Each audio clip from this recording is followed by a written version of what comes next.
Trending online, the hashtag Mannequin Challenge. A group of teenagers down in Jacksonville, Florida, they started the craze, and all the cool kids are doing it now. Crank that stand still. Crank that stand still. You ain't gotta do nothing, just stand still. Now go and pause with it. Go and pause with it. Have a nigga lift your collar, then pause with it. What's up, everybody? Welcome to the Frustrated Grad Podcast. I am your host, Zach Hughes, the black dude with hopefully not as much bad news as you're going to get everywhere else. And this is my co-host, Tony Hoffman, writer, movie fan, wrestling fan, and pizza lover. Just a cool dude with an attitude who loves pizza, kind of like a Ninja Turtle. But not nearly as athletic or charismatic. Some people are saying, this isn't coming from me, but some people have been telling me that you could possibly be a Ninja Turtle. It's not coming from me, but sources are telling me that. I have been covered in toxic ooze, but I don't think it did much. I may end up developing cancer at some point, but yeah. Yeah. YOLO. Yeah, it happens. Yeah. You only live once. Yeah, I know. So what's going on with you this week? Not a whole lot. I made an effort to see fantastic breasts and where to fondle them. How did that work out for you? I was by the theater, but I wasn't really enthused much about seeing, like a Harry Potter prequel without any of the Harry Potter characters and stuff in it. And I'll see it when I see it. Yeah, and I just got a pizza and went home. Hey, it sounds like a plan to me. Exactly. Plus, looking at the promotion for that, like, it looked interesting to me, but then something came up in like, as I do, I watch YouTube videos all day, every day, and it came up in one of the videos I was watching that that movie looks pretty white, and considering all the anger and stuff about Doctor Strange being whitewashed, it's like nobody's talking about this movie at all. And it's pretty white. It's a period piece too, right? It's like in the 20s or 30s, or something like New York. Yeah, whatever. So that's kind of like their excuse that, well, it was the time period. It was a simpler time. That's when America was great. That's the time where Donald Trump was referring to. Everybody wanted to know. It was back when we had magicians running the street, finding mythical creatures, and not a nary a black was seen. Nope. Yeah. A simpler time, some would say. Yeah. You can find much American greatness nowadays. You can see the Memorial Park for Beastie Boy Adam Yauch. It's been made great again by some wonderful Trump supporters who sprayed swasties. Yeah, pro-Trump swastikas, which it was a phrase that I didn't expect to see together, but was not surprised at the same time. Pro-Trump swastika. But Zach, those people, those white supremacists, they don't, Trump doesn't support them. Trump supporters and white supremacists, they're two completely different things. Yeah, it's not like he's picking somebody as his chief strategist who's not just a glorified Nazi in himself. His vice president isn't, anti-gay and wants to destroy gays and convert gays and Well, conversion therapy is just a nice little way to keep your values intact and make America, like it's so effective. Great. It's proven effective. Yeah. So, the gay away. Have you seen Hamilton? Are you one of the lucky few to have? I'm not one of the lucky few to receive those coveted Hamilton tickets. but I work across the street from the Chicago, where they're doing the Chicago production no, downtown. Lucky Yeah, when you. I'm oh, lucky me. Like during my lunch break, I always see like the long lines and stuff. You know. Can you hear anything from in there? No, but I mean, I hear that the soundtrack for it is pretty amazing. I haven't I don't want to like listen to any of it until I've actually seen the play. But, you know, if if it ever happens, if that miracle ever happens. But yeah, You know, the thing for me is that it's just never really appealed to me. Like, I know what you're up to like, date on your what- Hamilton. yeah, I know knowledge. what the premise is, and I know Alex the presentation, and it just doesn't seem like something I'm interested. I never really fell in line with that whole like educational rapping thing. Like, oh, this is a way to sneak some education in Lin-Manuel my. Miranda. Yeah, but it's like just in general, I've never been Manuel. like I've never. Maybe I'm past this generation. I've never had a teacher walk into the room who's like, I'm going to teach you your English, but in rap form. It's like, it just doesn't appeal to me. Thomas Jefferson, Tommy J. My and name is George Washington. Johnny I'm here Q. to say. It's like, no. No. Those guys all own slaves. Yeah. So maybe I'll see it in some kind of way, but it's not a primary goal of mine. I doubt you would get booed like Mike Pence did. No, over the I weekend. sincerely doubt it. And I wouldn't You would- demand an apology if it No. happened. I would if I see Mike Pence anywhere, I would boo him. Yeah. I would exercise my constitutional right to free speech. Well, I would boo him, but not because of like oppositional stance. I would just think that was the language he speaks because he looks like a ghost. So Yes, he let's does. say boo, and I would expect him to respond in kind. He But looks what like happened exactly when he went to Hamilton for people who Well, don't know? for the people who have been hiding under 50 rocks? Yeah. Pence was able to score some Hamilton tickets because of his new elected status as the Yeah. vice president-elect.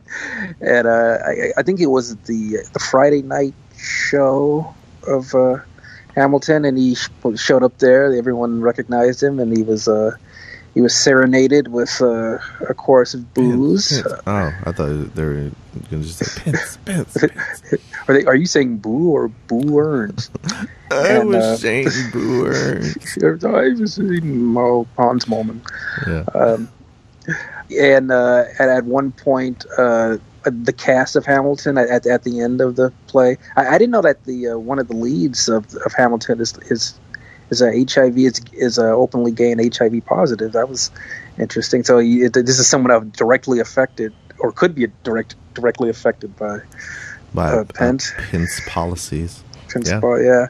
They basically had a message from him about, we hold you accountable for like who you are, and we're pretty much like the people that you've been making policies against, and they did that, and apparently Pence had already left at that point, unfortunately. Talk about missing your chance. I mean, Yeah. the message obviously reached him. Exactly. But yeah, I read that he had already left at that point, and the big bugaboo, for lack of a better word, is our president-elect is still making use of his Twitter. Yep, because that's what you do as a president. Exactly. Very Yeah, you're so presidential. busy. Yeah, real busy running the country that you can get on Twitter and demand an apology and say that the theater is a safe, that he demands a safe place for the vice president. Yeah. I mean, Yeah. it was a pretty You safe can't place attack in his him. limo because he was gone at the time of the incident. So, I Exactly. mean, how much is there to apologize for? I mean, I guess they can shoot him a Snapchat or something.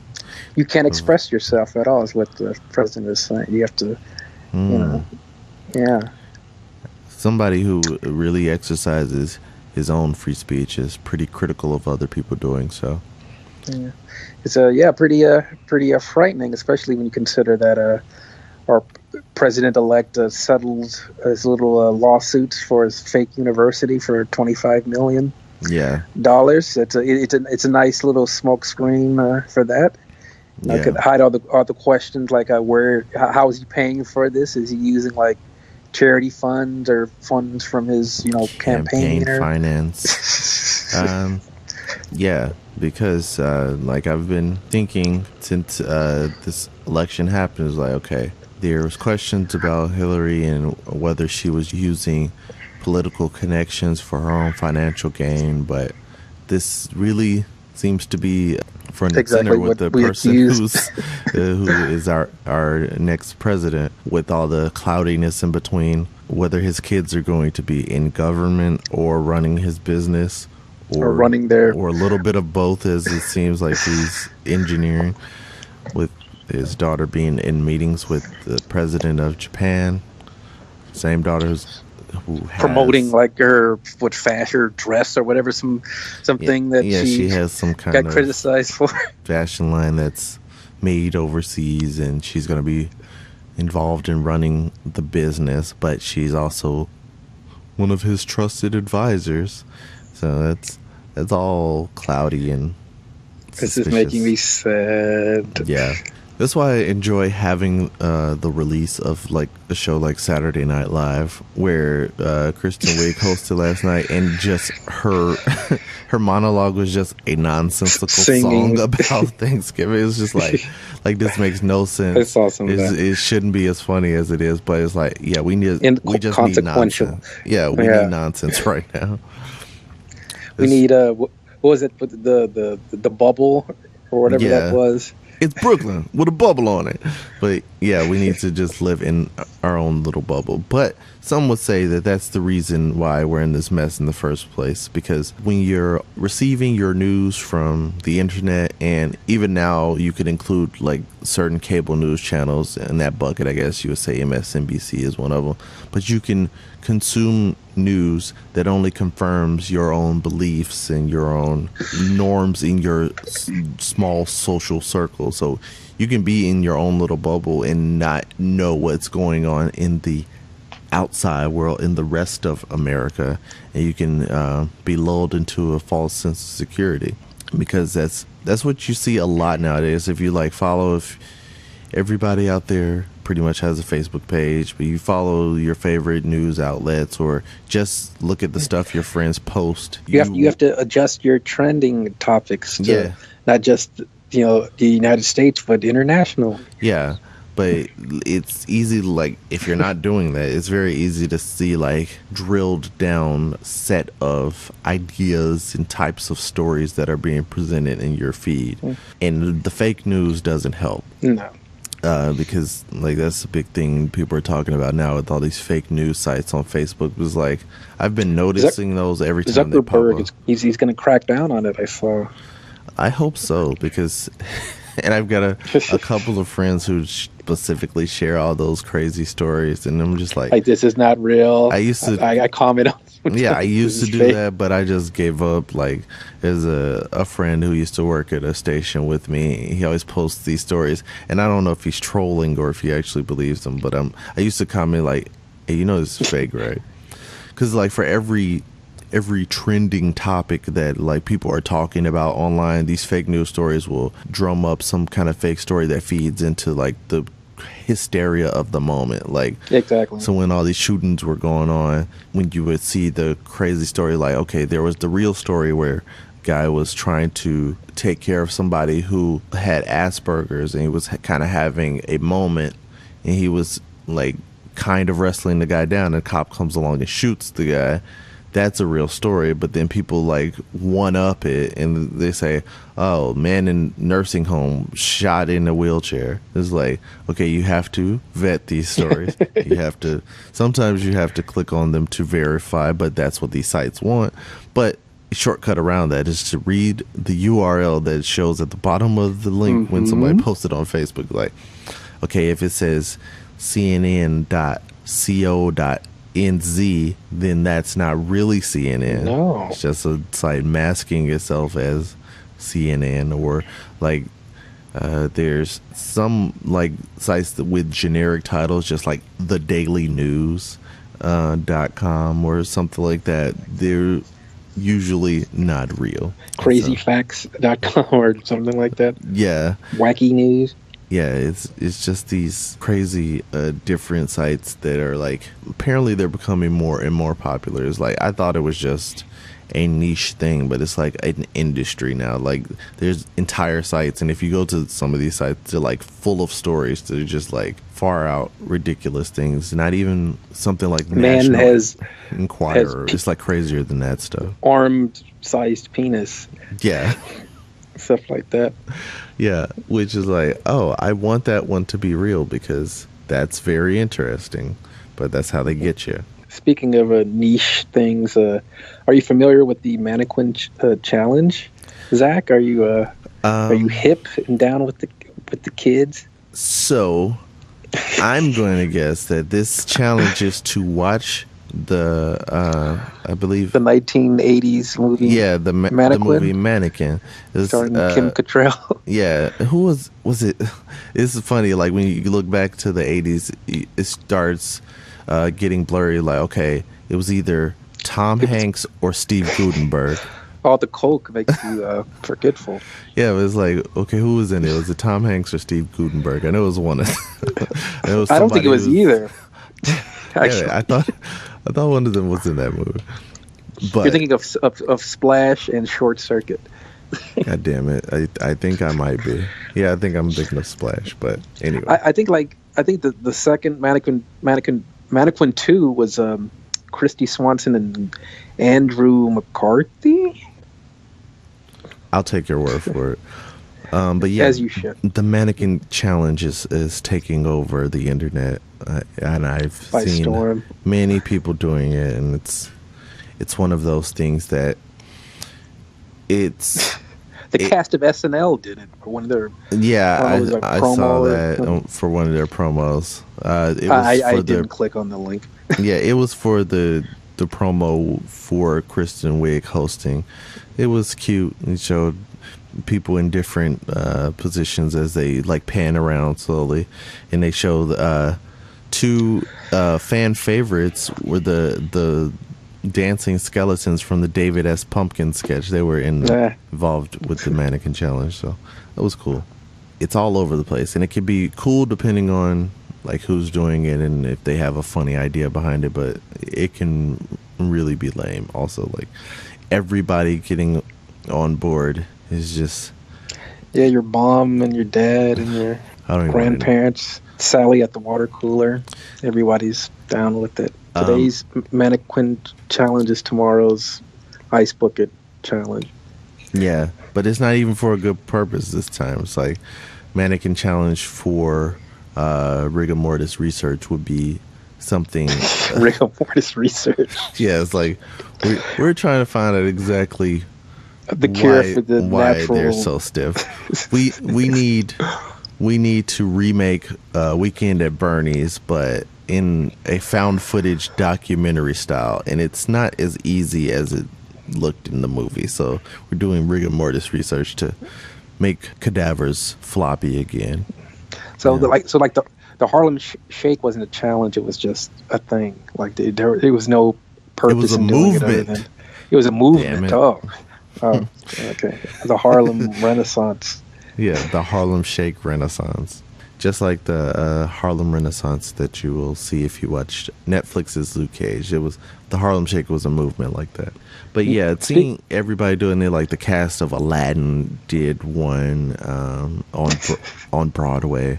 It's a weird thing. Like these certain things catch on. I guess it's like if you can involve a large group of people, that's when it catches on bigger. But this is so like the more friends and stuff that you have, the more likely it'll go viral. So if you're like a frontless loser, you're just shit out of luck. Well, the thing is, you need to have someone working the camera who can move around the room to show that you're standing still. Like, if you just do a selfie mannequin challenge, where you just set up a tripod and film yourself sleeping for 5 minutes, then it's not as dynamic as some of the other ones you'll find online.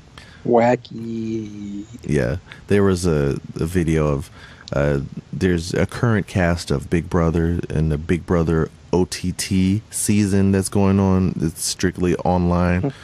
They did like a video that said, "Oh, here's the Big Brother cast doing the mannequin challenge," and it was just footage of all of the cast sleep, not moving a muscle for 5 minutes. It's really going over the wonderful. top. Yeah, it's really going over the top. I can't believe I've never seen an episode of the Big Brother online. Yeah. Watching like the live feeds for Big Brother isn't as interesting as when the show is on TV and it's edited down and you could see all the fun, crazy fights compacted in an hour-long show. So that's how I would recommend watching it, and not just watching every second of them living in this house, including people going to the bathroom and cooking dinner. Those parts you might want to skip. Yeah. So, Zach, Thanksgiving is coming up this week. Yep. Are you excited? I'm excited for post-Thanksgiving deals. For Black Friday and Cyber Monday? Yeah, because Thanksgiving is about one thing, and that's deals. Pretty much. Yeah. Got to pump the economy with our money. Yeah. Because, you need that new 50-inch television with one HDMI port. Exactly. You've been desperately that needing Westinghouse off-brand TV that'll be broken in a year. Yeah. You need that. Get it. So the first Thanksgiving took place in 1621. It was a 3-day feast. Yeah. The Pilgrims and the Indians ate on top of a pyramid. What was it? Before giving them smallpox blankets. Yeah. I feel like I've had a Thanksgiving like that with my family. Like, I'm pretty sure I caught smallpox one year. Pretty sure smallpox. Yeah, I think I got it from the potato salad. Mm. Anyway, how was your excitement level for Thanksgiving? I mean, as a kid, I was just excited for the eating and stuff. Yeah. Just the mac and cheese and turkey and ham and the greens. But now, beans, greens, tomatoes, potatoes, chicken, turkey, ham, you name it. But now it's like, I've like helped a little bit, like with the cooking and like doing all that stuff overnight and like all the preparing and all that being fun in the kitchen. Stuff. Yeah, that fun stuff. It's just tiring, man. It's just not in the mood for it. I'm most likely going to end up just getting it catered. Yeah, I may make a few things, but Yeah, I'm not sure what I'm doing yet. And sometimes it's a really last minute thing for us. We're going to be responsible for one of the 46 million turkeys that are killed annually for Thanksgiving. Well, I don't know the number of pigs that are slaughtered for holiday hams, but I might join that crew instead. It takes a long time to bake a turkey. Yeah, man. So sometimes I bypass the turkey.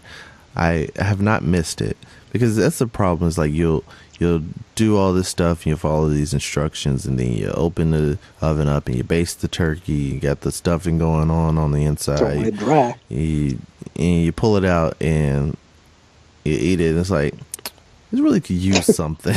And I end up putting like hot sauce or something. Right. It's like for all that effort, it's something that like doesn't taste as good as like if I just made some chicken in like 5 minutes. It's like, I don't know why I did all this. Barbecue sauce. Yeah. Speaking of family dinners and preparing them, the movie I saw recently, I haven't even done my review for it yet, but have you seen the Monique Danny Glover vehicle, Almost Christmas? I really wanted to, but then I wake up from the nightmare and that feeling thankfully goes away. Yeah. See, you know what happened? What happened, Zach? I was reminiscing on my experience watching Boo a Madea Halloween, and I was thinking, I was like, I need some more blackness. Like, I felt like I filled up my blackness tank with that movie, and then it was starting to run low. I was like, oh, here's another movie with black people. Let me go. None of them in drag. Surprisingly, no. I was pleasantly surprised. Actually, the movie wasn't that bad. The issue I had with the movie, it was like The Monique one-liners didn't land as much as you anticipated. I did not anticipate them landing, but that is correct. The thing I had issue with is that they basically redid the movie Soul Food, except for the fact that no one gets their legs amputated due to diabetes. No, they kind of fast forward through that part. It's like Soul Food. The big pivotal moment in there was when the mother of the family dies, and it's like a big emotional moment. The family has to rally together after that. But it's like they kind of yada that in the beginning of the movie. It kind of did like a combination of the movie Up, where there's just this montage of this man's wife, depressing life, this woman that can't have kids, and she dies, and the man is alone. Yeah, they did that in live action for this movie, but it's like, except for they reversed it where the woman had a lot of kids during this montage. Like they used the kids as a way to show time passing. So like, they didn't all die. They lived. Yeah, 1985 they show one kid, and then all the way to like 1990 they have their last kid, and then they show the slow transition, and then Danny Glover's just sitting by himself on a bed looking at a picture of his wife. So it's like, okay, you want us to be invested with that quick montage, and then shenanigans ensue afterwards. Wackiness ensues. It's like, I don't know. Like, you jerked my heartstrings a little too hard, and now I'm out. But yeah, it was basically a recreation of Soul Food. So that was pretty much the plot of Almost Christmas. Yeah. Almost Christmas. Yeah. Throw in a couple of jokes about sex jokes and vibrators. Potentially getting sodomized in an open window, and the typical family fare. I think like Monique in like one of the TV ads says something about, I think she tells some boy like that she has like a vibrator older than as old as him. Yeah, that's that's in there. It's Christmas. It's no Arrival, but it is it's something to see. If you're looking for a movie to see with your family over this upcoming Thanksgiving weekend, check out Almost Christmas, starring Danny Glover. Gabby Union's in it. Yeah, she's in it. She's not that bad in it, except for the fact that she's the one who has the naked window moment where a passing neighbor might think that Omar Epps is having sex with her from behind in a window. Wait, I don't want to spoil it too much. Very Three's Company. Yeah, that's funny that they like, if you watch Three's Company, every episode would be like somebody misunderstanding. Yeah, somebody's hearing something from behind a closed door, like, oh, Jack, that's so big, it won't fit. It's like, Chrissy, just bend over and push. And the whole episode is like somebody thinking something else. Yeah, and then you find out they're like packing a suitcase. It's like, yeah, okay. But like watching reruns of it as a kid, it's like it didn't get. It was entertaining. I watched it as a kid too. The repeats on the UHF. Like the whole premise channel. is that the guy is not allowed to live with these women unless he pretends he's gay. Then it's gay. All good. It's like, why does the landlord care so much about like the sexuality of his tenants? Like, you can't be having sex in this building. It's like, really? I'm trying to remember, like, how long did he keep that ruse? Was that just like an early in the run of the show, or I think it was pretty much the running premise of the entire show. So like even with like after the Ropers left and then Mr. Furley. Yeah, I think Mr. Furley was still under the impression that this was a queen and his two hags, but remember the Suicide Squad movie, that wonderful film going experience that didn't disappoint at all. You mean that summer? You mean that visual mixtape that had a loose plot that slightly made sense if trailer. You shook your head really hard every 5 minutes and forgot what happened previously? Well, maybe if you check out the extended cut, the DVD Blu-ray extended edition, it may make more sense. So is this, or it may is not. this just a long con that Warner Brothers is playing? Like, it seems to be like the scam Every one of these that they're DC running. movies. Like, oh, you weren't satisfied? Well, there's a version that's pretty great. You just have to buy it again and watch it.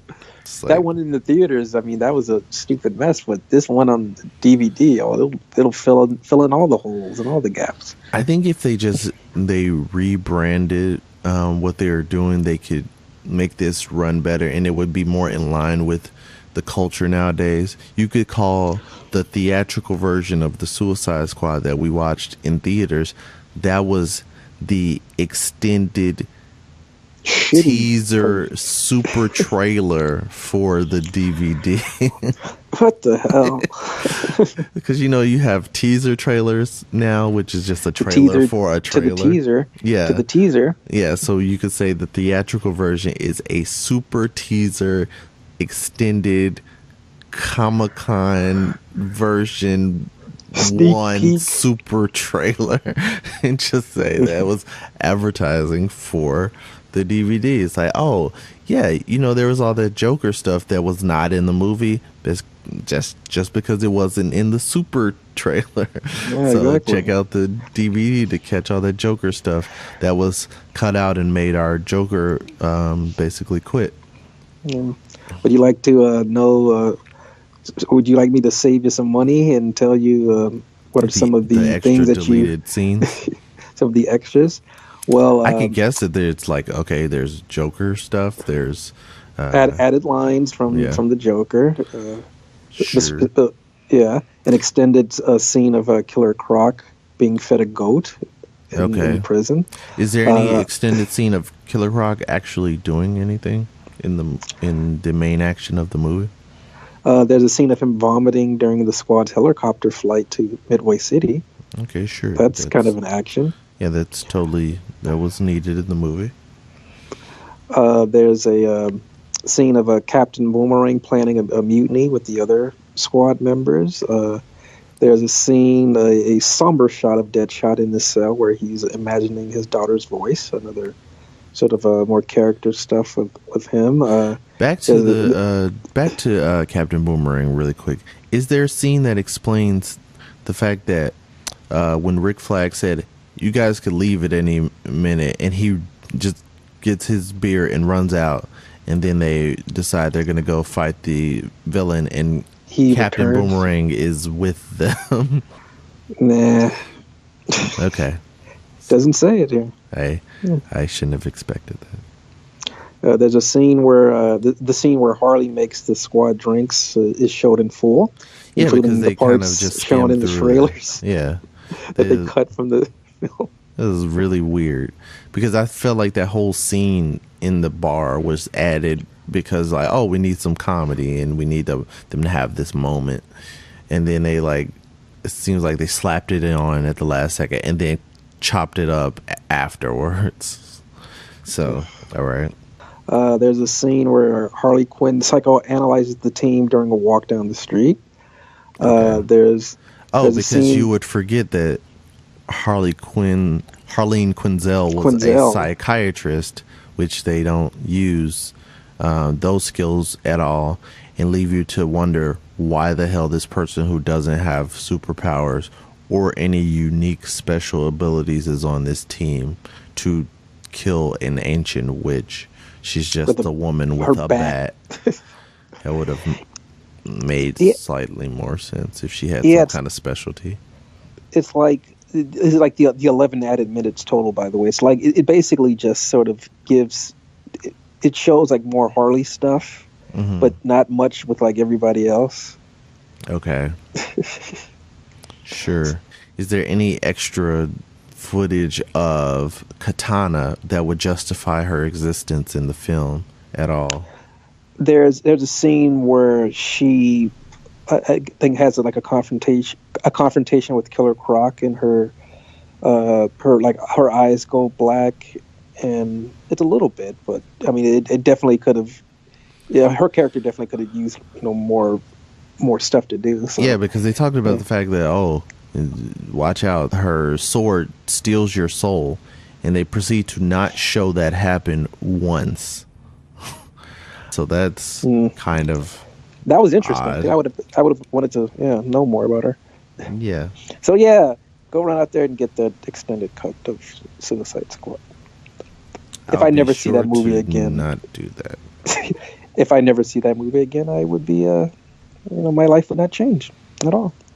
Yeah, you would not be missing out on anything. Sadly, I think this is just a scam they're running, because I'm still holding out hope and I'm crossing my fingers and toes and everything for Wonder Woman, but I feel like they have the press release typed up and they're just holding it to say like, oh, Wonder Woman DVD is going to have 20 more minutes of extra footage to fill in all those plot holes. I'm just happy that Zack Snyder isn't directing it, and it's like they actually have someone in charge that has like a clear vision, and it doesn't take place in the modern day, so it kind of like sets things up a little bit more clearer. Yeah, cool. So another little news bit I saw was the Inhumans, the Marvel's Inhumans. It was supposed to be a movie, part of the Phase 4. Then Agents of S.H.I.E.L.D. was getting boring, so they felt like, oh, shit, we got to go to the well. Let's get some Inhumans on this show. Yeah, so now the Inhumans are going to have like their own TV show instead of a movie. They've scrapped the movie deal. I feel like that's interesting because I've enjoyed what I've learned about the Inhumans from Agents of S.H.I.E.L.D., but it's weird how all this stuff is going to fit. Plus, how does this affect Agents of S.H.I.E.L.D.? Because that became the Inhumans show. So what are they going to be dealing with if the Inhumans are all taken to their own show? They're going to introduce some characters, and it'll be a backdoor pilot, and then they'll get their own show, and then it'll pretty much be like the X-Men. Or don't you feel like the Inhumans are pretty much just like X-Men? Yeah, they're basically the stand-ins for the X-Men. I mean, they've existed in the comics at the same time as the X-Men, but it makes more sense for the Marvel Cinematic Universe to flesh out these characters since they don't have access to the X-Men, and it seems like in the comics universe they're basically killing off the X-Men because they can't really incorporate them with the rest of the stories because it makes such a huge they don't difference have those between the movie movies and the rights. comics. Yeah. It's just funny corporate mishigas. I anticipate watching the Inhumans show. I'm kind of hopefully iffy Daisy on won't Agents be of on S.H.I.E.L.D. I don't mind Daisy, but she just doesn't have much to do this season. I felt like she had a good season. It might not even be last season. I guess it was the season before last with the whole situation with her father and finding out that she isn't really Skye, she's Daisy Johnson. That story kept me interested. The guy who played her dad from Desperate Housewives. Kyle MacLachlan. Yeah, I thought he did well. I wanted to see more. Like, that's the thing where you could see they're pulling back because of budgetary constraints, because it's like he's got these crazy powers, but it's like you never see him like use them. It's just like you come into a room after he's destroyed everyone, it's just like body parts laying around. It's like, I'd like to see off screen what happened. Yeah, it's like you just see someone looking off camera like, oh my gosh. It's just like, that was a really cheap way to pull that off. You shouldn't have spent so much money on Lash and gave Daisy's dad some effects. But yeah, so I'm gonna check that out. But is this gonna be another story of something that is going to be taking place in the Marvel Cinematic Universe that the movies will not acknowledge, just like Most Agents likely. of S.H.I.E.L.D.? Most likely. I feel like since the Inhumans had a movie planned and it just got, I guess, demoted to a TV show, that shouldn't like leave them out of the grand story of things, because like it wasn't a Terrigen bomb like there was in the comics, but there was like this huge outbreak of fish oil, which is giving people all over the world these different powers that should have some effect on the movies. Like okay, there's people in all these different countries who have gone through Terrigenesis, and now they have powers, and now it's kind of like the equivalent of the particle accelerated explosion on the Flash. Like, oh, there's just people everywhere have powers, and they're just cropping up. So like, maybe some of our villains we see in the movies, they can be explained by saying like, oh, they took that damn fish oil, just like a passing reference. Like, that would be cool. I've never even thought of that. Yeah,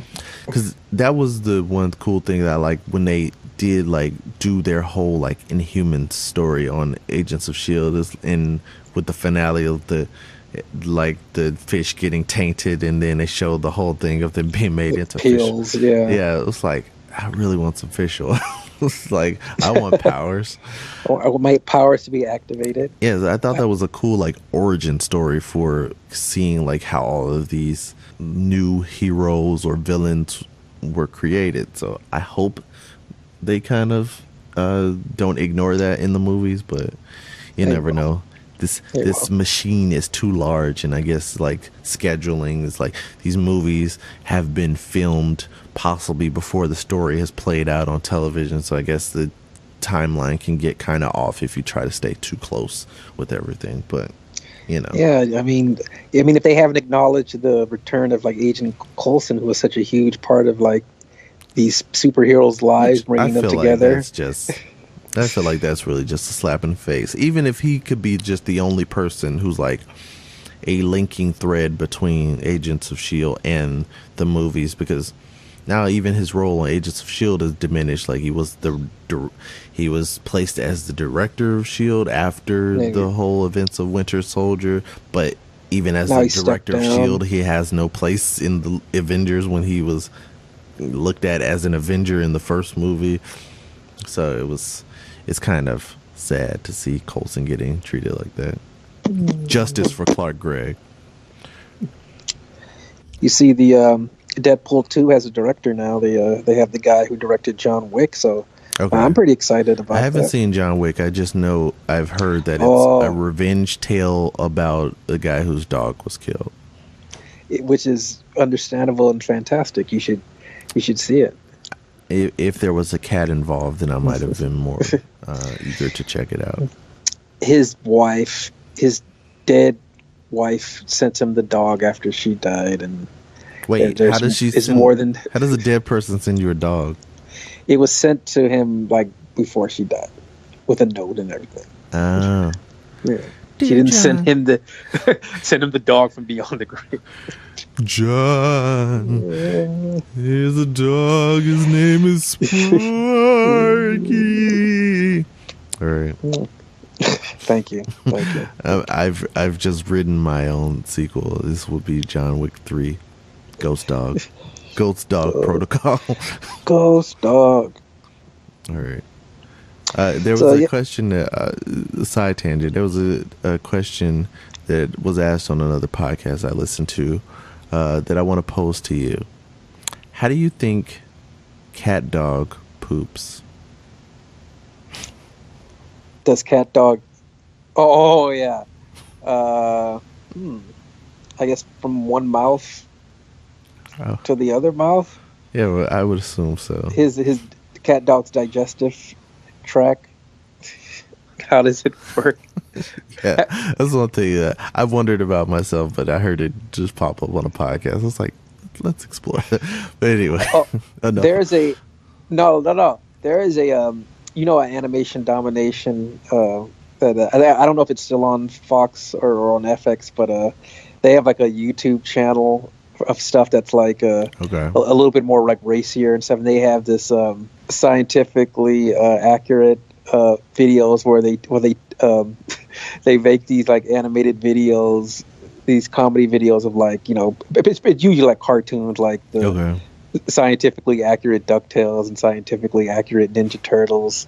And they have one, you should see it. They have one for like CatDog and stuff where they have like, like an actual, like the whole science of like having an actual cat and a dog sewn together. Basically like a human centipede type situation. Yeah, it explains like everything that you've been questioning. So you should check it out. Check it out. I'll probably send you the link after. All right. After we're done. All right. This has Moving on with our People have thought of this. yeah. Off of that tangent, what were you going to talk about? Yeah, you talked about Luke Cage earlier. Yeah. There's a scene, I think it's in the first episode, where there's a band that's playing in like the nightclub where Mr. Cage works at. It is Sharon Jones and the Dap Kings that are performing in the club. Yeah, I've seen them in like a Lincoln commercial. They were singing under the hood of the Lincoln as Matthew McConaughey drove. Yes, he waxes on with his babbling dribble. All right. I was driving a Lincoln before anybody told me to drive one. Before anybody paid me to be in a commercial, I was already driving a Lincoln. The world is flat and round. Well, Sharon Jones, she passed away, unfortunately, at the age of 60. Yeah. That's a shame. Of a pancreatic cancer. Wow. Yeah, they were a pretty popular band. I think they were a musical guest on SNL once, and they had some chart-topping songs. I wasn't a huge fanatic of them, but I was, they were popular. So. Yeah, it was like I recognized them when I saw them on Luke Cage from that commercial, but I didn't know too much about them. But it's sad to see that she's not around anymore. They were getting some more attention. Yeah. So that sucks. Yeah. You know what else sucks? What else sucks? Starbucks. Yeah. What about it sucks? Is are the lines too long? Do they get your names? Get your name messed up? They always run out of pumpkin spice. I just don't like the Starbucks culture. It's just the whole venti latte. Yeah, I had a grande. I was at a Starbucks just coincidentally with a couple of guys that I know, and one friend Will goes through like his order of like, okay, I want this with a little bit of this and added some of this and Jesus and have it. Give me a venti. I was like, let's put a little on this side. Like, what did you just say? And then they went to me. I was like, what do you want? And I was just like, and I just grabbed one of the little Starbucks bottles from the pre-made the little fridge section. I was like, I'll take this. Like I don't know too much about coffee, but I would assume like all the stuff that Will put in his drink, if he just tasted mine, it would be close to what he was aiming for in the first place. It's like, it's already made, just get this. But did he ask to have Trump written on his cup like these other shitheads did? No, but I'm gonna suggest that for next time. I'm just gonna order black coffee, and just so I can hear them say Trump, black, Trump. Yeah. Don't you think it's kind of counterproductive that these people are protesting, boycotting Starbucks by doing that while also paying for Starbucks? Yeah, it's dumb. There was like this whole list of companies that Grubhub. Were those the people who supported Trump? Because there was like two lists. There was like the list of companies that Trump supporters wanted to boycott, and there's also the list of like Trump supporting companies that people want to boycott. Also, the guy who I guess runs Grubhub, he said that if you're a Trump supporter, that you can resign or whatever. Yeah, and I saw a little deeper dive on. Well, I saw a deeper dive on that, and the quote was kind of taken out of context. He was talking about the fact that he was trying to reassure his employees after Trump's win, just be like, well, we want to ensure LGBT, that we support minorities, all of our employees, no matter what their situation is. And if you can't stand behind that, then you can pack up and leave. But a lot of people just said, like, if you support the Trump, internet, leave. Yeah. Oh, the internet. Yeah. People on the internet are not known for taking things out of context, but this might fact checking. Yeah, this might be clarity. An exception. Yeah. But there was one thing I saw on my own Facebook feed recently they were talking about different companies that supported Trump, and they were like, PayPal was included, and Cause that shithead, what's that guy's name? Peter Toole, Thiel. He Okay. funded that Hulk Hogan lawsuit against Gawker, okay, and he's an openly gay pro-Trump yeah, millionaire, whatever, if that exists. that doesn't compute. But like somebody on my Facebook feed was like, "Oh, I closed down my PayPal account," but I hate PayPal already, even before. But I was thinking, I was like, if I like strictly adhere to these policies of shutting down accounts for different companies based on what their leaders have done, it's like I would be screwed. Like I have PayPal tied to many things. Like But I but sell stuff on PayPal's- eBay. it's so stupid. It's stupid, but it's it's ineffective. It depends on what you're using it for. Like if you're buying movie tickets from Fandango, it's one of the more convenient options, especially when Fandango repeatedly Charge you for shit. yeah, they give you errors when you try to make a transaction, and PayPal just deletes them quickly. But if you do it on a credit card, then that charge sits there for 3 like to 5 days. yeah, up to like a week. And you have two charges on there and you're waiting for one to drop off. So like I would be severely inconvenienced if I like studied the actions of all of these CEOs to like have my button on the cancel account. So it's hard to keep up with all this stuff. I don't eat at Chick-fil-A, but it's just because there isn't Do you one around eat now. Papa John's? I used to, but it wouldn't hurt me to cut them out of my weekly diet. I have not had Papa John's in close to a year though, because it You also are is not Not good missing out pizza. on much. Yeah. It's not good. If you told me the CEO of Aurelio's came out and said some blatantly racist, homophobic, pro-Trump rants, then I might have to take a look in the mirror and decide Who that am I? that I supported them anyway, because I love Aurelio's. Please be a decent guy, Mr. Aurelio, wherever you are. Please be a great, magnanimous, charitable person.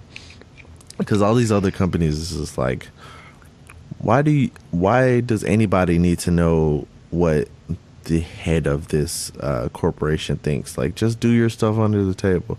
Or cook your own food. Yeah, because if I wanted to strictly adhere to not supporting Trump supporters, then I would not have any wrestling to watch on a weekly basis. Because one thing that doesn't get mentioned in this like list of different places to boycott because of Trump, the single largest donor for the Trump campaign was World Wrestling Entertainment. I think they had the single largest one-time donation. Like a lot of people donated multiple times, but I think WWE gave them a one-time check of like $1 million. So if I was gonna strictly adhere to a boycott, then I guess I would have to watch like TNA or something like that. TNA Wrestling. TNA Impact Wrestling. I'm not too sure if my moral high ground is worth that. I don't watch NASCAR, so Yeah, I mean, I would That assume won't those change. people were racist and pro-Trump. And, like, I wouldn't go to a NASCAR event for the same reasons that many people are not supporting NASCAR. It's like, you know what? It's not my scene. I think I'm going to just hang back, look for anything else on television on a Sunday. It's like, there was those certain days where there weren't so many niche cable channels where you could just flip around the local channels and it'd be like, okay, NASCAR, football, baseball. I'll watch Goddamn cars it. going around in circles 500 times. No, like NASCAR, golf, baseball. Like, just kill me. But Three's yeah. Company. Yeah, that was usually a sanctuary on days like that. It's like, okay, come on, TV Land, come on, Nickelodeon, show me a rerun of something good. But yeah, so You mentioned the wrestling yeah, earlier. Tonight, Survivor Series. I know you've been on pins and needles sure in giddy have. anticipation. Yeah, since we stopped doing a wrestling podcast, I've been like super chill on the wrestling viewing. Like I will, and it's backwards because SmackDown is the better show, but now SmackDown suffers from they miss my specific view because I know that's so important to them in their ratings, what Zach Hughes thinks of SmackDown and if he watched or not.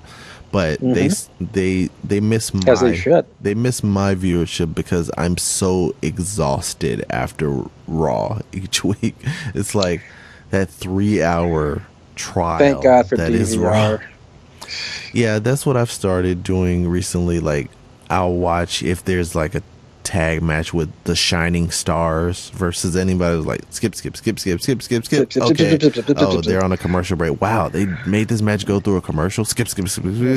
Oh, another promo and somebody talking. Like, okay, blah, now blah, their blah. match is over. And this is like if I see Stephanie and McFoley, skip. Oh, Daniel Bryan's coming out. Okay, let's check that out. So it's very, but it's still a chore even with all of that. It's so I usually miss SmackDown is the better show. I think even with it being 2 hours, it's a slightly more entertaining show. And I'm sure it is, but it's like I just don't have more any looser. energy left in my body. Maybe I should watch them in reverse order. Just wait for SmackDown, and then if I feel like it, I'll get to Raw after that. Do you think they're? I think that if Brian Kendrick loses to Kalisto, the cruiserweights go to SmackDown. Would you prefer it? It's a weird stipulation. It's like they could just reset the whole cruiserweight division. Just do it. Get rid of the purple shit. There is no there's no story or anything to reset. They have no definitive random personalities. They're just bunch of. But Swan can dance. And what's his face? TJ Perkins. He likes video games and shit. Yeah, but the thing is, like, okay, if you can give these people defined personalities and give me a reason to care about why they are wrestling, then I don't care what show they're on. But until then, it's like, who cares? Like, they don't have enough time on Raw in a 3-hour show.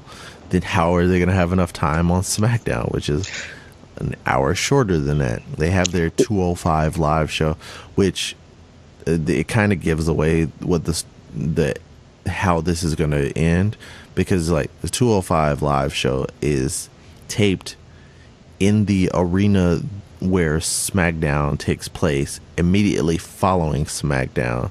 So if their division doesn't go to SmackDown to stay, then that means those people have to travel with the Raw road crew and with SmackDown just in order to tape their show after SmackDown. So they would be putting a strain on people who don't have any defined storylines or anything. So they should probably all be on SmackDown since they're going to be recording in that ring anyway. So it's kind of a spoiler for the match.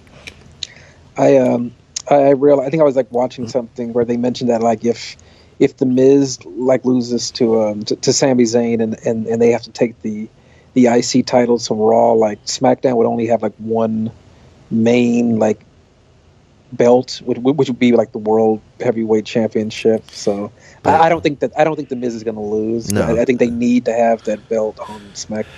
I think Miz is going to retain, and somehow Sami Zayn is going to end up on SmackDown. He'll be the guy that gets traded or whatever, or sent there. Because they already put in like they planted the seed of Stephanie McMahon being so irritated by Sami Zayn. All of a sudden, I would want that.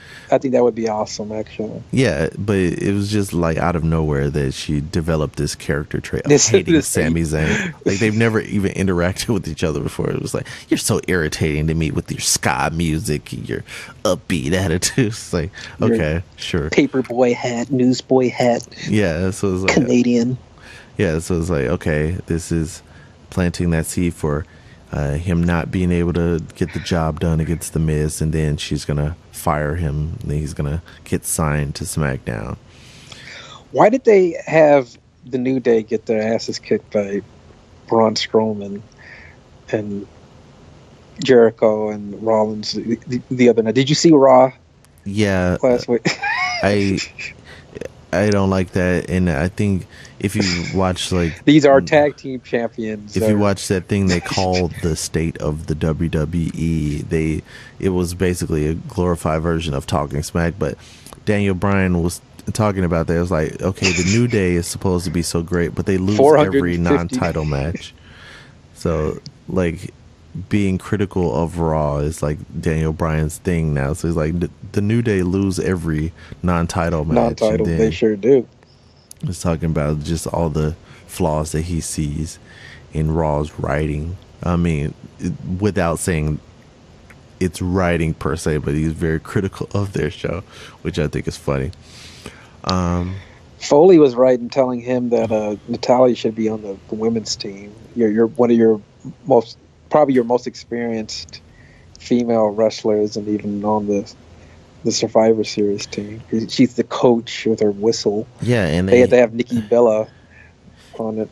And then it doesn't make sense to begin with is that SmackDown is the show that made the challenge, but then they like had so much turmoil in picking who their actual team was. Like, you should have had this together before you challenged the show. It's like, okay, your one guy gets injured or whatever, and you have to put another person on. Is Shane McMahon the person to put on your team? Like, you made the challenge and said, we're picking our 5 best men versus your 5 best men. It's like, how is Shane your best 47-year-old? Like, he's not even on the roster. It's like you could have picked anybody. You could have picked who's the person who's supposedly injured. Not Bo Dallas, but what's his name? The lone wolf, Baron Corbin. Wasn't he supposedly injured by Apollo Crews? So why didn't you just put Apollo Crews on the team, or put the obvious question would be John Cena, but he's not available. Jack Swagger. Yeah, sure. You signed him and tried to make him seem like a big deal. Put him on the team. Kurt Hawkins can't be, not even Oxygen. Oxygen breathes Kurt Hawkins, sure. Not the other way around. Yeah, like what would be this thing for Survivor Series? Like Kurt Hawkins. Like you can't beat Kurt Hawkins' team on the Survivor Series because Kurt Hawkins is on both teams at the same time. So the only winner could be Kurt Hawkins. I don't know, but like, and you can't have a mascot. You can't have Apollo Crews on the team because he fucking lost to Kurt Hawkins. Yeah, which makes no sense. Well, look, Apollo Crews doesn't matter anymore. He doesn't. And you got to have a goddamn what's his face, the James Ellsworth. Yeah, you have a mascot now signed to a contract now with the WWE. Of course he is, because that's what you do when a gimmick gets old and played out. That's when you sign them. Jesus. Yeah, like, why don't you just put him on the team, since he's like stumbling his way into better and better positions? Like, you should just put him on the team as part of that running joke, because like the justification would be like, oh, this guy's not a good wrestler, you shouldn't have him on the team. But Shane McMahon, his only wrestling appearance in the past decade was a match that he lost. Yeah, exactly. By falling off of the top of Hell in a Cell. So how does he prove it himself? So, but the Undertaker, he told them that if they don't win, there'll be consequences. So how about you put Undertaker on the team? He's taking souls and digging holes, man. That's great. But how about you put the guy who beat Shane McMahon on the team in the Undertaker? Like, he's the conscience of SmackDown. He bleeds SmackDown. He's bleeds blue, except for his body shouldn't have any blood in it because he's a dead man. But that's beside the point. They should have put Kane on the team. No, don't put Kane on anything. Kane can just stay buried wherever he is, or in whatever boiler room he's sitting in, rocking back and forth. No more Kane. They should have put what's his face on the team who was there, the Edge and his homeless man beard. Sure, you can have him attempt to spear Roman Reigns, and his body falls to pieces. His neck, yeah, that forced him to retire, crumbles into a pile of bones. Sure, but yeah, that's enough wrestling for this podcast. It was an extra bonus for you people who missed the frustrated wrestling fan. Any picks? I'm picking. The Raw men's team won the well, they didn't win the go home.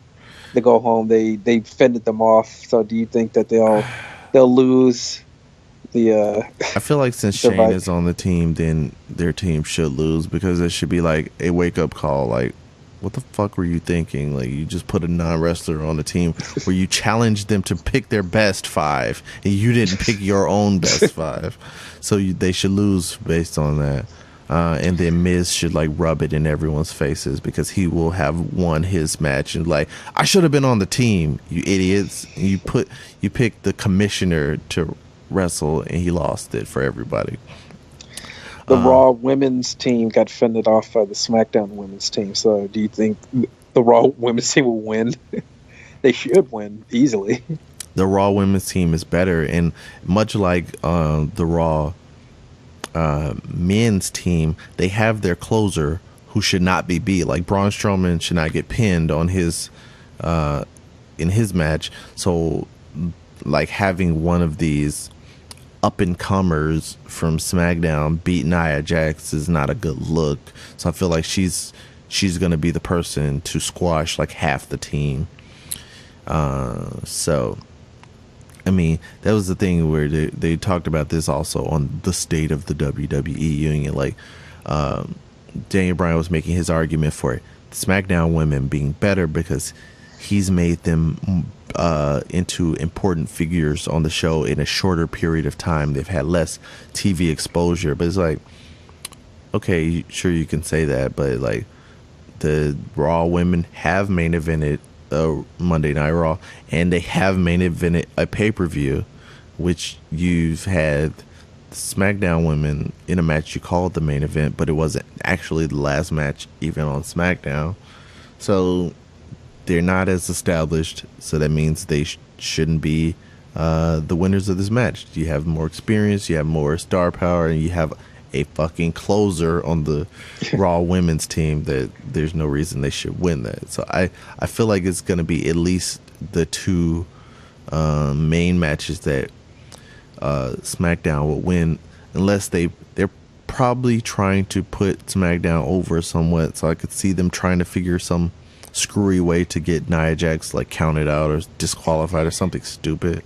Then a spear goes bad and she runs into she's gonna spear somebody through a barricade on the outside and not be able to get up in time and be counted out, maybe.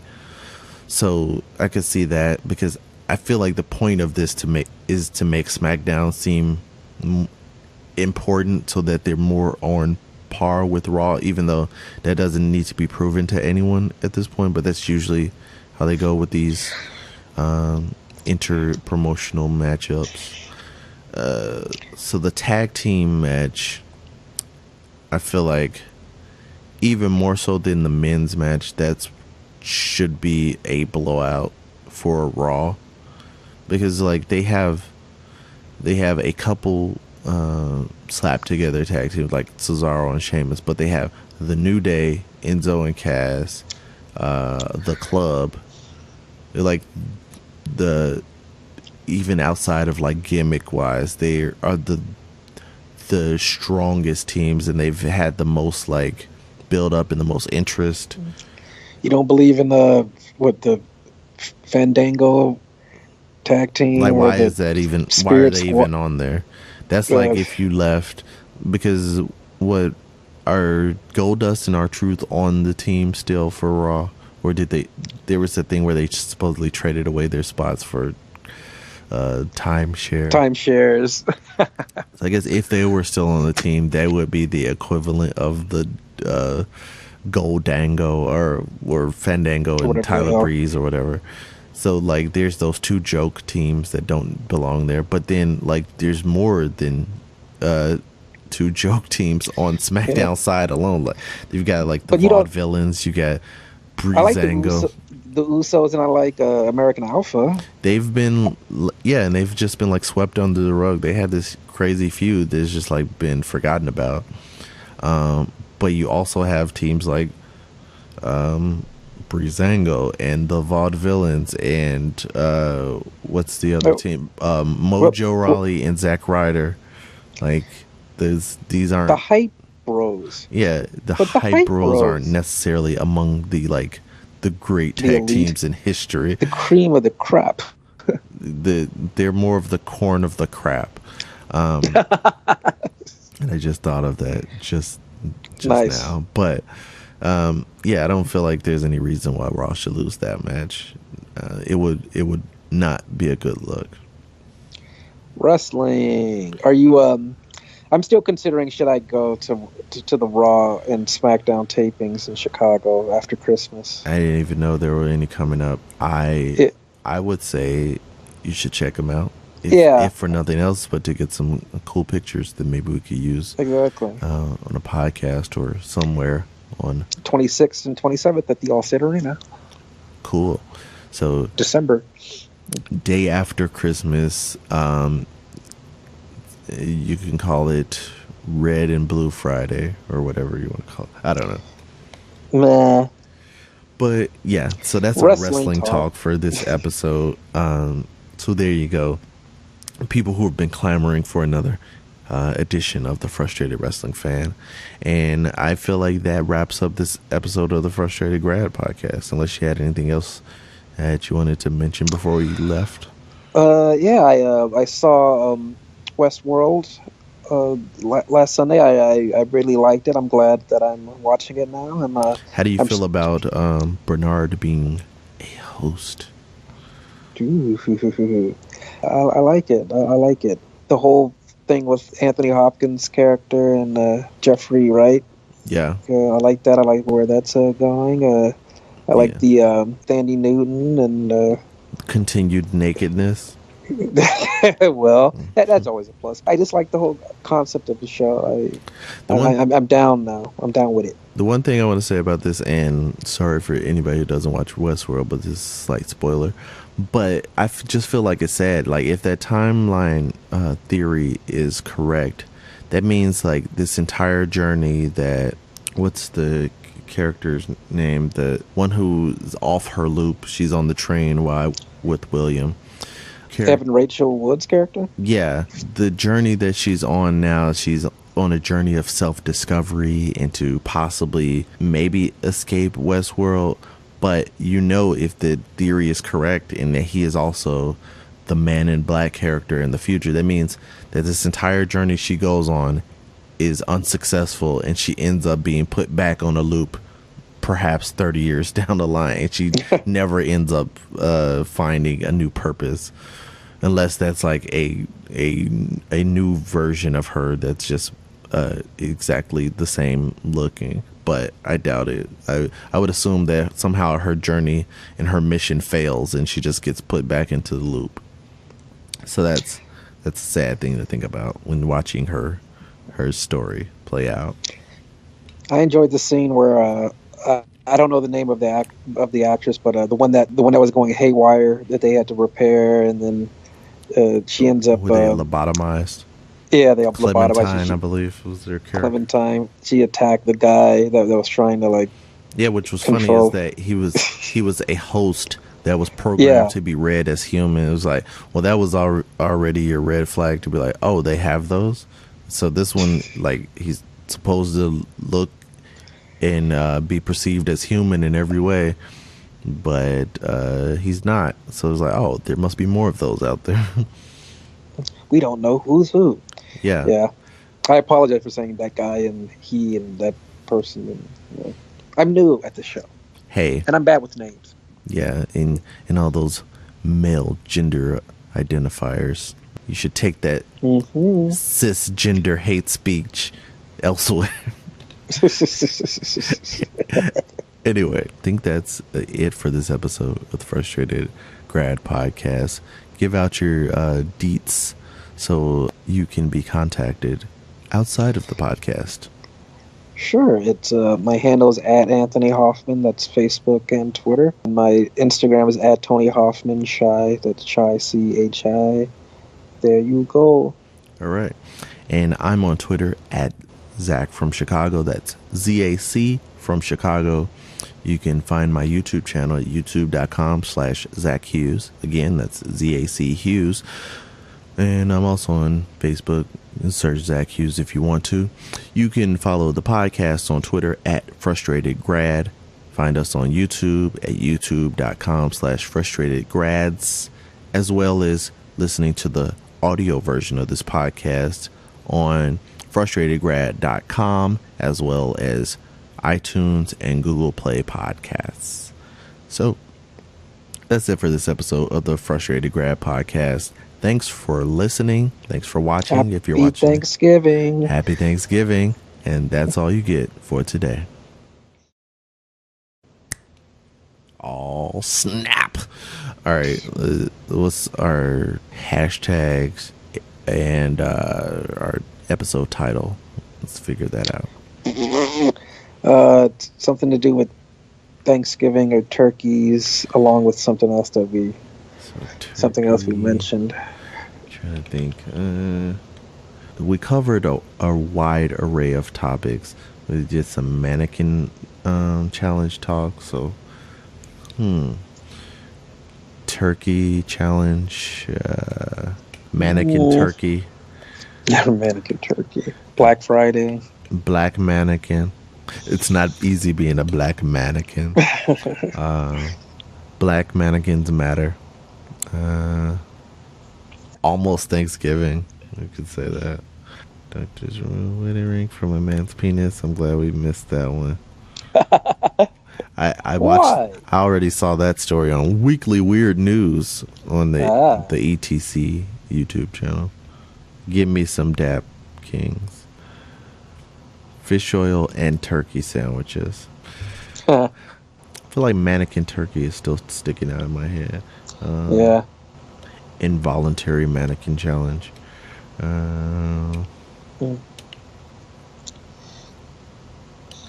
This is always the hardest part of the show. Yeah. It's riveting radio, by the way. I trimmed this down a lot last time, and I'm going to do the same. So I need to wrap up so I give myself less work to do. Right now, I'm going to go for... if you're listening to this, maybe this is the title of the episode, or maybe it's not. But you can tweet at us regardless with this as a hashtag. You can tweet hashtag mannequin turkey, and I'm thinking maybe that'll be the title of the episode. So if it changes and you're hearing this, you get an exclusive alternate ending for the podcast. Exclusive. So yeah, tweet at us with the hashtag mannequin turkey. Yeah. Now this is the official end of the podcast. Peace.